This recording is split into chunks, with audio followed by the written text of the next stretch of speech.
Hey guys, in today's video we are going to be assembling an OpenEVSE wall charger. This is my favorite brand, my favorite charger. I've done quite a few of these now. I've had, I think, 6 of these over the years. So I've assembled quite a few of them. Should be pretty easy, but we're going to do it step by step and I'm going to show you exactly how to do it. So here we go.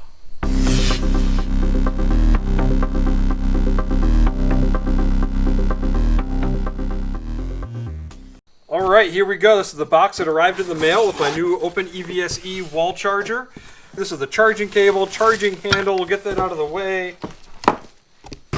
This is just a plug to mount on the wall. So it holds a J1772 plug, and then you can coil your wires around there. Here is the actual unit, and all the parts, I'm sure, are just loose in there. We got to put them together. And then here is the 1450 plug. This is the plug that I highly recommend, just in case you haven't watched my last video all about charging. This is the one that everybody uses. This is the one that comes with pretty much all wall chargers. So yeah, watch that video if you want to know more about charging, but this is the plug that I highly recommend. All right, so we will set everything up here and try to put this thing together. Had to get a knife to cut that open. I got my computer next to me. We're going to follow along on the instructions that they provide, and we're going to do it all step by step, just like they recommend. And here's a little quick start guide for you guys. We'll put that aside for now. And here is the actual unit. This one's different than my other one. My other one is not clear. This looks good. Looks really nice. Put that aside right there. This is what the controller looks like.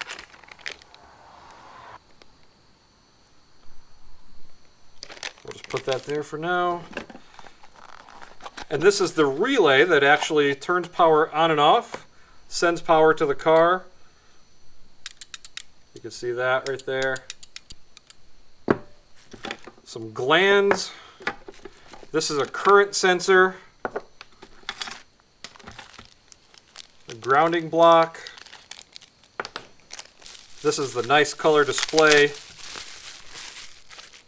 This piece is going to get mounted underneath that right there. This is probably the Wi-Fi board. This is the only part that I haven't done before. Yep, I'm assuming that's the Wi-Fi board.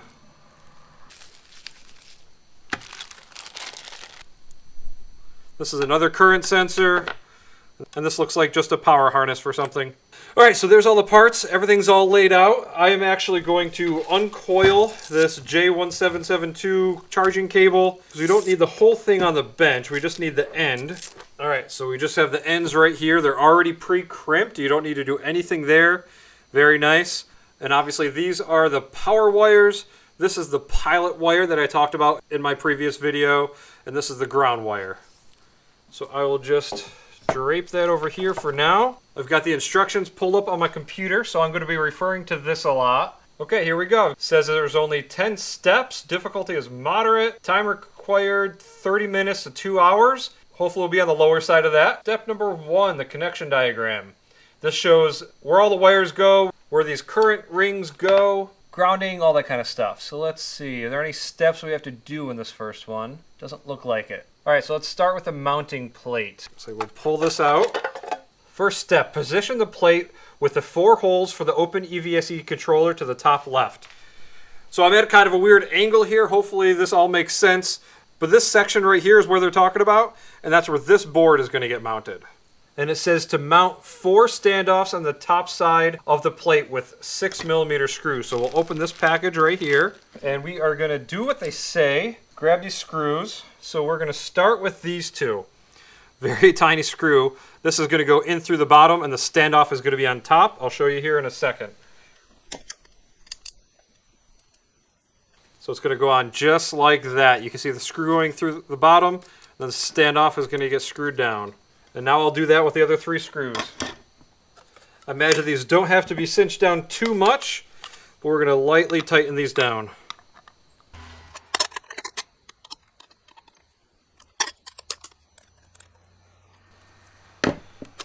Alright, that's it. Just 1 turn for each of those. So now they're nice and tight. And you can see how this is going to fit right there. The instructions actually do say to use some blue Loctite. I don't have any, but I think that's going to be okay. We'll cross our fingers. All right, next step, it says mount the Struthers and Dunn relay using 2 1/2-inch self-threading screws. So this is the relay. It does show you a picture. They want it facing this direction, it looks like, just like that. And I'll find the screws that he's talking about. All right, it looks like these are the screws he's talking about. They do look like they're tapered a little bit. So we will align this relay with the hole. Drop that in there. We'll just get that on there, not tighten that one down yet until we line up the second screw. All right, now we can tighten it down. Okay, now the instructions say to mount the ground bar to the plate with 1/4 inch self-threading screw. Okay, there we go. Now on to step 3. Attach the relay coil harness. So that looks like it's this one right here, and it's going to attach to these screws here that are on the sides.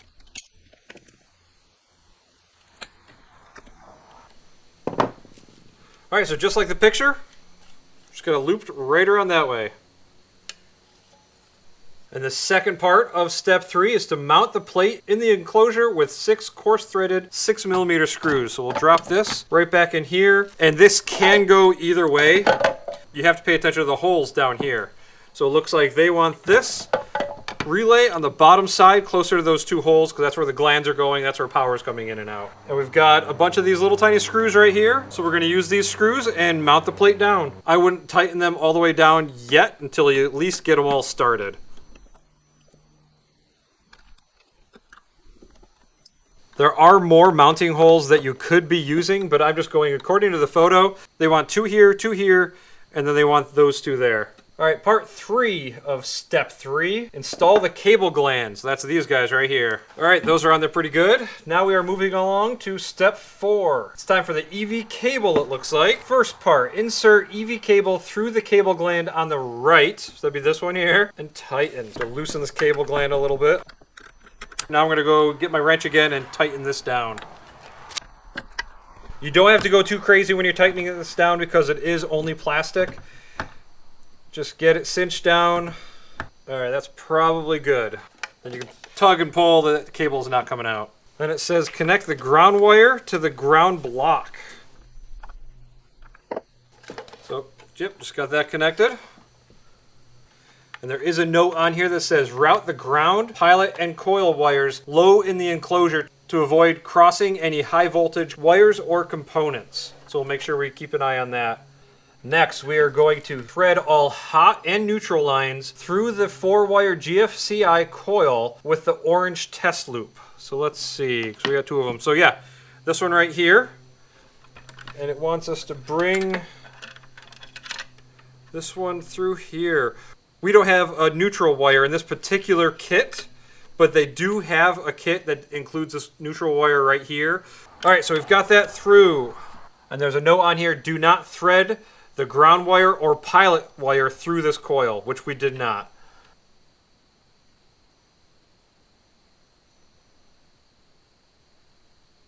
Then it says advanced series only, which is the one that we have. Thread either hot or neutral through the current measurement coil. So good, we just got the black one through.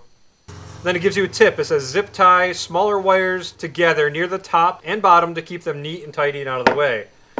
All right, we'll do that. So we've got our pilot wire, and we've got these other 2 wires. I'll show you in a second.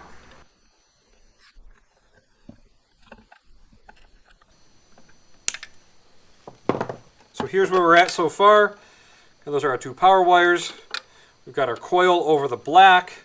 It's grounded down there. And we have our smaller gauge wires coming up to the top because these are all going to go up here to the controller. Now moving on to step 5. So now it says screw the ring terminals on the EV cable here to the relay with the wiring harness. All right, so that's this wiring harness right here. Okay, so now we're going to take these orange wires. It does say take the longer lead from this harness to the bottom. So this one here is slightly longer, so we're going to take that to the bottom. Get the wire all bent into place. You're going to have to kind of twist this and bend it down just to get it lined up with the hole there.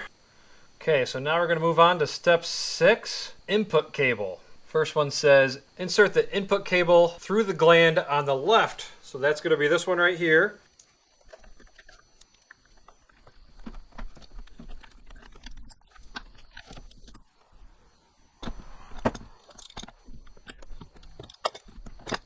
So that's connected, and this cable is actually a lot more flexible than ones I've used in the past.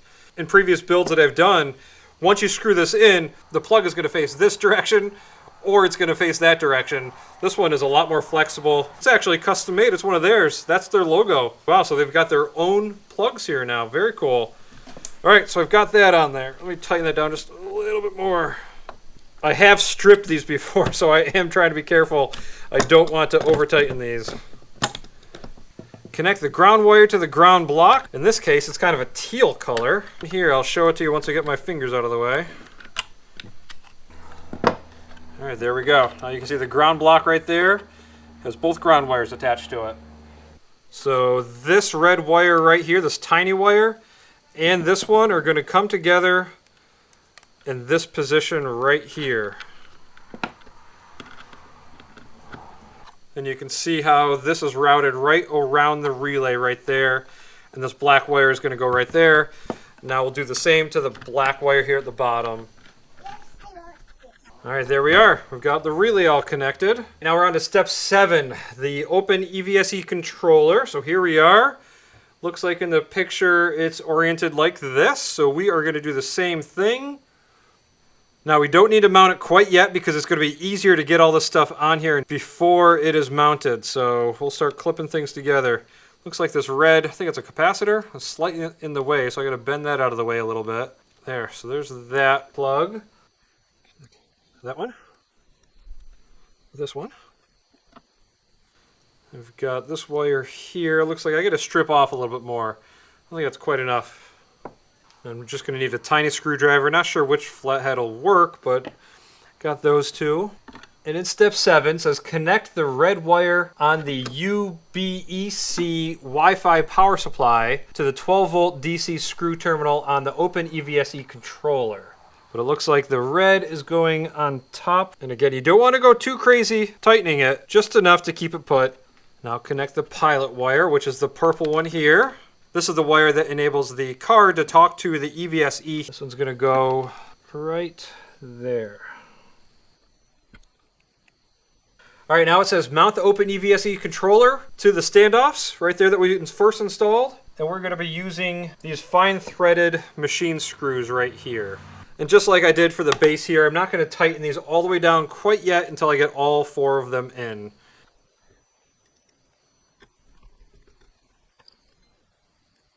All right, now I can go back and cinch them all down. Again, don't go too crazy because you don't want to crack the board by over tightening it. I think the suggestion of having blue Loctite is definitely a good one. I just didn't anticipate that and I don't own any. All right, now on to step 8, controller wiring. So there's a warning. It says view OpenEVSE version 5 diagram in previous step for wires named below. Not in this diagram, maybe the very beginning they're talking about. Okay. Yeah, so they're telling you to look at the diagram in step 1. We'll see if we have any questions as we get through this step. Connect the keyed wiring harness to the OpenEVSE controller. Wire colors may vary. I guess we can just look at the photo when all else fails, right? So this one here is going to go right there. The wire colors are the same in the diagram that he's provided. And then you connect the Wi-Fi data cable, which must be this one here, to the controller with the green wire closest to the board edge. Let's see, there's a photo. Oh, it looks like we jumped the gun on attaching all of these connectors. It's telling me to do that now here in step 8. Oops. But it looks like this right here is going to go to this Wi-Fi board. It looks like it's going to go right there. And in a second, it'll tell us to stick this, I think, to the side right here.